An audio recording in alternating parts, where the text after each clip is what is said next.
तो फिर इसके बाद हम इसके निकालते हैं सी आर, निकालते हैं 6C0 जो होता है वो 1 होता है।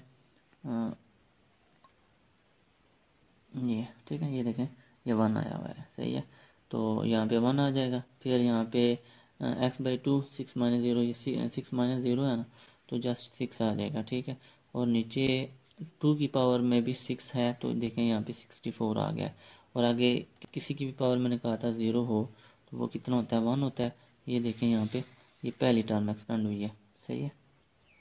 सिमिलरली जब सेकंड टर्म एक्सपेंड करेंगे 6C1 x/2 6/5, 6 में से 1 गया 5 आएगा। फिर 2 की पावर, चूँकि इस b की पावर 1 है ना, -2 की पावर वो -2 ही होती है, और ये भी वही चीज़ आ जाएगी। देखें ये 6 तो x5 और ये 2 था, 2 की पावर में भी ये 5 था ना, तो यहाँ पे इस वजह से क्या आ गया, वो 32 आ गया। और मल्टीप्लाई बाय ये b की पावर में ये पूरी b की टर्म यहाँ पे आ जाएगी। आगे 6C2 है, जो कि इसका जब सी आर निकालेंगे वो 15 होता है। तो फिर इसके बाद 6 में से 4 गए तो वो 2 बचेंगे ना, तो जस्ट कितना बचेगा, x की 4 और 2 की पावर में ये 4 है, तो ये 16 बनेगा, ठीक है। यहाँ पे अब चूंकि ये इसकी पावर में स्केयर था, ये माइनस जो है स्केयर की वजह से ख़त्म हो जाएगा। मैंने आपको पहले बताया था माइनस की पावर में अगर इवन नंबर आते जाते हैं ना, वो माइनस प्लस में कन्वर्ट हो जाता है। 2 की पावर 4 और x की पावर में ये 2 है ना, तो ये 2 कितना, ये 2, ये x की 4 हो जाएगा। देखें ये x की 4 आ गया। इसको सिंप्लीफाई करेंगे ना, तो ये आपके पास ये चीज़ आएगी।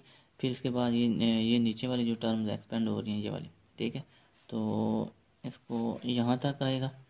ये पहली टर्म एक्सपेंड हुई है, पहली दूसरी, ये दूसरी है, ये तीसरी है, ये चौथी, और ये पांचवी, ये छठी टर्म एक्सपेंड हुई है, ठीक है। उसके बाद ये जो है आपके पास ये कितनी है, सातवीं। तो ये जब एक्सपेंड करेंगे तो ये आपके पास ये टर्म आएंगी, ठीक है। तो अब इसके बाद जो है देखिए यहाँ पे तो ये सिंप्लीफाई था, तो यहाँ पे ये 6 और 32 वगैरह सिंप्लीफाई होंगे, और ये 5 है और ये जो है ये 2 है, तो ये 5 जो है, ये वाले जो 2 हैं इसमें से 5 में से निकलेंगे, यहाँ पे आपके पास x3 बचेगा, ठीक है।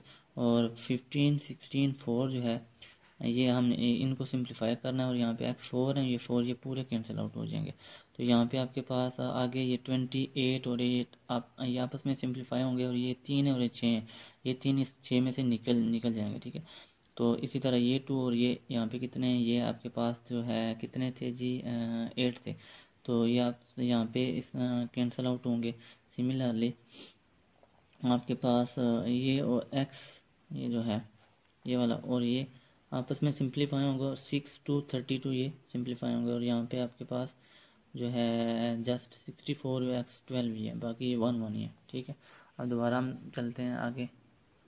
अब देखिए मैं दोबारा आ गया हूँ आगे, ताकि आपकी जो कन्फ्यूजन में दूर कर दूँ। ये आपने जब सिंप्लीफाई किया है तो ये हमारे पास टर्म्स आती गई हैं, ठीक है। 1/x की 6, फिर यहाँ पे 1/x4, फिर यहाँ पे जो है 64 और x12। तो अब आगे ये वाली जो टर्म्स हैं जस्ट उसको जो है हमने तरतीब से, जो फैक्टर कट रहे थे ना, 4 16 चला जाता था और 2 का 32 पे चला जाता था, तो ये यहाँ पे इसको मज़ीद सिंप्लीफाई किया, तो ये आपके पास इसका आंसर है, सही है।